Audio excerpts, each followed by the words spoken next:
and we are in the television studio at Greenfield Community College. I think correctly titled the Educational Technology Center. Our guest is Robert Pura, president of Greenfield Community College. Thank you, sir, for your hospitality and for spending some time with us while we're here. Thanks for coming up. Pleasure to have you here. All right, sir. Correct me if I'm wrong, but I believe GCC is the only college, the only institution of higher education in Franklin County. How does that impact who you are as an educational community and what you do here? Well, it is a pleasure to have you guys here, so welcome. And you're right, we are the sole source of access into higher education in Franklin County. And we take that fact to heart. That means that our responsibility to the community is significant. Whether the student is interested in coming through our doors on their way towards a baccalaureate degree, and our transfer rates are very strong, largest feeder to Smith, larger than any community college in the country. So our students do as well, if not better, than when they start at UMass or Smith or Mass College of Art. Our transfer rate is strong, and they do really well. So whether they're here to start towards the baccalaureate degree or here for our associate degree in a professional area like nursing, our students are really sought after when they graduate. They're extremely well skilled when they leave in healthcare and in nursing, but they also have a very strong foundation for the critical thinking skills, the innovative skills, good communication skills, the ability to work well with others, and most significantly, every student that comes here really gets a sense of learning how to learn. And I think whether they're off to a job or off to another college, that's something that everybody looks for. We also have a responsibility to continue the work with the community. Our senior symposia is one example of an extremely exciting program with those folks who are now retired, and I think there are a lot of people who fail at retirement. They are eager to be engaged and continue work in some areas, but all are eager to be engaged in their own learning. And so they come to the college and have crafted their own curriculum, and we have people who are off to learn a new skill in a new area of their career development. So everything from looking for a short-term skill course to a certificate in an area that helps them get a job quickly, to the associate degree or off to a bachelor's degree. We take to heart the comprehensive nature of that mission because we are the sole source. We don't have another partner in the community to say, why don't you go there for that, or another higher ed partner. We do have wonderful partners in the tech school or in the Regional Employment Board or the Literacy Project, all in the community working collaboratively on behalf of the student and the community. What do you see as GCC's overall economic impact in this community of Greenfield itself and the broader Franklin County region? It's actually very significant. $17 million travels through our doors and into this community by way of direct purchases, by way of indirect, that is the number of employees who get their pay and then spend. And our faculty and staff live in this community, so they buy the homes in this community, they purchase their goods in this community, whether it's downtown Greenfield or out in the hill towns or Amherst area. Our faculty and staff are a vibrant part of the communities they serve. They do volunteer work in the community. So there's the direct dollars, there's the indirect dollars, and there's a rather significant level of civic engagement as well.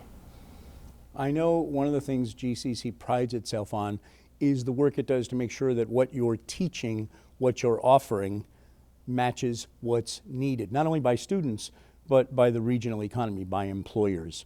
You want to make sure as best you can the employer can find the employee they want, the student, the graduate, can find the job they want.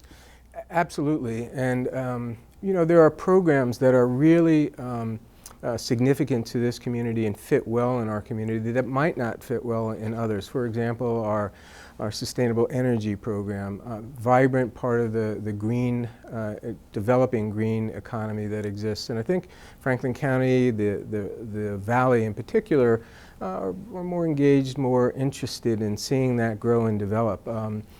Agriculture is a part of the work that we do here. The manufacturing base is part of the work that we do here. The creative economy and the arts programs, part of the work that we do here that fits the students' needs, fits the community's needs, and really have a good conversation between the two. And the commitment is to the long term, making sure the student is getting the skills that they need for the long term.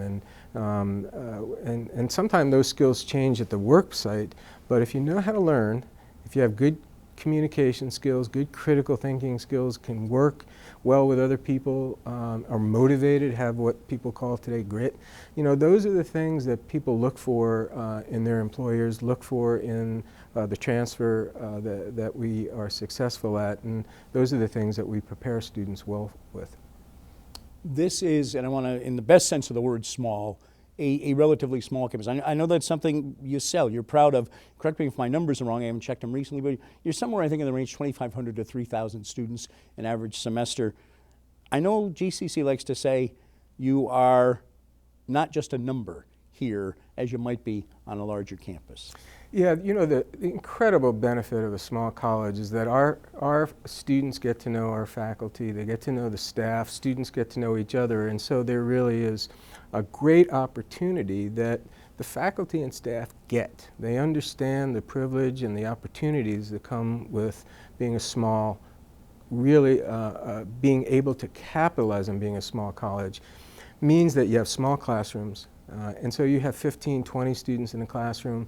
Bob's not going to be able to get lost in that environment in the back row of a 200 or 300 lecture hall.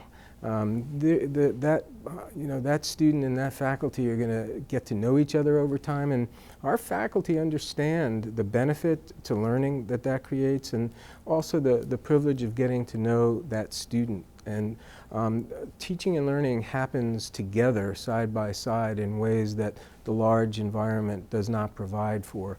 Purposeful commitment to building community happens in the classroom, happens in the programs, happens throughout the college. Or math studio, or business studio, or science studio, or social science studio, humanities studios. Those are places where students and faculty gather together on a regular basis so that you don't have to wait 2-3 weeks to get an appointment with your professor. You're going to see them that day. You can get that answer to that question right in that environment that day. And so students hang out together, get to know each other. That bonding, that connection, and those relationships, that's what people remember. When they leave here, and there's an alum in the room that we know of, it's the relationships that people remember. They remember Professor X, and it's not specifically what they said about content, but it was who they were in terms of the person and the relationship they established, the excitement that was generated about that essay, or generated about that toad pool, or whatever the subject matter, it was the relationship that matters. And that happens here by design, and people understand and get the importance. Well, Bob Pura, President of Greenfield Community College, thank you again for your hospitality. Pleasure. Letting us visit your studio. Thanks for spending time with us. Thank you very much for coming.